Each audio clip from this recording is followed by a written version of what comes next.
Well, hi there, everybody. It's Dr. Steve here with Kineci, and this is your Understanding Your Pain. Today we're in part 3 of Shin Splints. So part 1, we talked a lot about the education and understanding the mechanics of the kinetic chain and all the parts that contribute. And then we started with an ankle mobility exercise, the knee to the wall. In part 2, we continued on that same kind of path where then we were working on doing toe lifts where you're leaning against the wall to work on the plantar flexion, dorsiflexion, and starting to actually strengthen those shin muscles. But now we're going to tie everything together in, say, whole body, kind of more dynamic motion. And we're going to do the pivot lunges. So the pivot lunges is where we're going to step forward and back, and we're not going to stop in the middle. But here's where the really important part is the stationary foot. So this is the one that I tend to be focused on as I'm kind of prescribing this for somebody, because the motion that the stationary foot has to go through is really what we're after. So the rule for this one that I want to say is the bottom of the foot, the toes need to stay connected to the ground. So as we do these steps, and if you step back, I don't want the foot and the toes peeling up, but you got to keep the foot down. And we're going to start with the forward and back direction. So where we're doing a lunge forward and a lunge back, you're not stopping in the middle, but you're shifting your weight onto that stepping foot. But again, the rule being that we want to keep that stationary foot down. So if I give you the side view of this, we're stepping forward, stepping back, doing those lunges, but then the stationary foot is staying bottom of the foot glued to the ground, the toes are connected. And as you would guess, we want to do both sides. There's a benefit for both sides.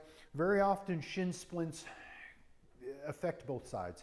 Occasionally they do just affect one side, but many times it's both shins and there's stuff going on that contributes to that.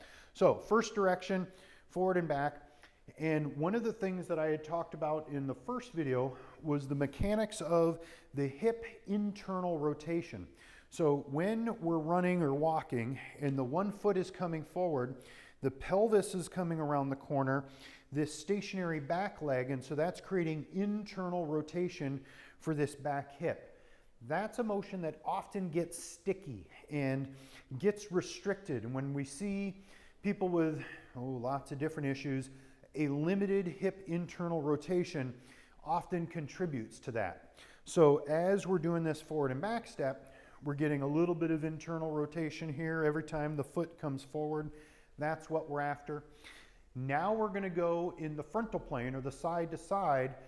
So here we're going out to the side and then across, and I want to have you crossing in front because now we're taking the foot or the hip into a little bit more internal rotation as we step across the body.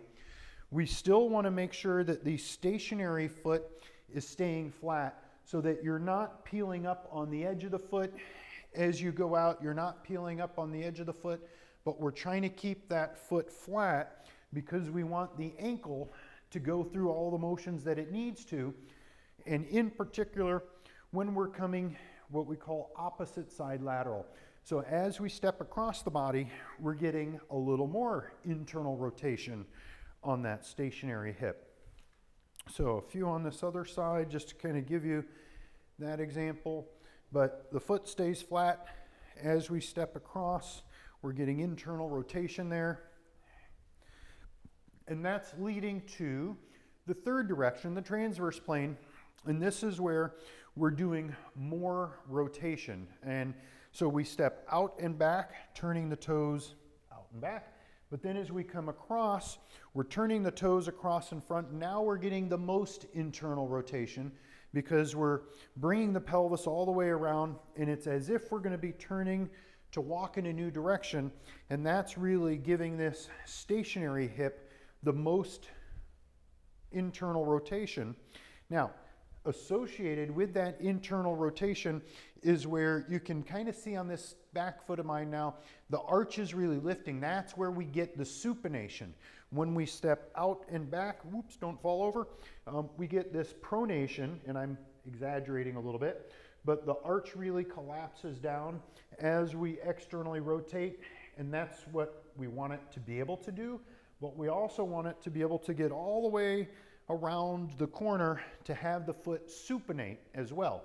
And that's one of those motions, the supination, that is associated with the hip internal rotation. If the hip isn't able to internally rotate, that will make the supination at the foot a little limited. And that's one of those things that can contribute to the shin splints. So we want to make sure, of course, we're doing both sides, but we're going around the corners here. We're pivoting on this one stationary leg. As we're coming around the corner, we're getting more hip internal rotation. We're getting more foot supination. We want all of those things. And that will be a good starting point for you to work on shin splints. Now, if you or anybody that you like are struggling and suffering with shin splints, don't sit there and just suffer, but come on into Kineci and let's help figure it out and see if we can get you feeling better and back to running and feeling happy. So make sure that you send people in if they need help, and we are here for you. Until next time, keep moving, everybody.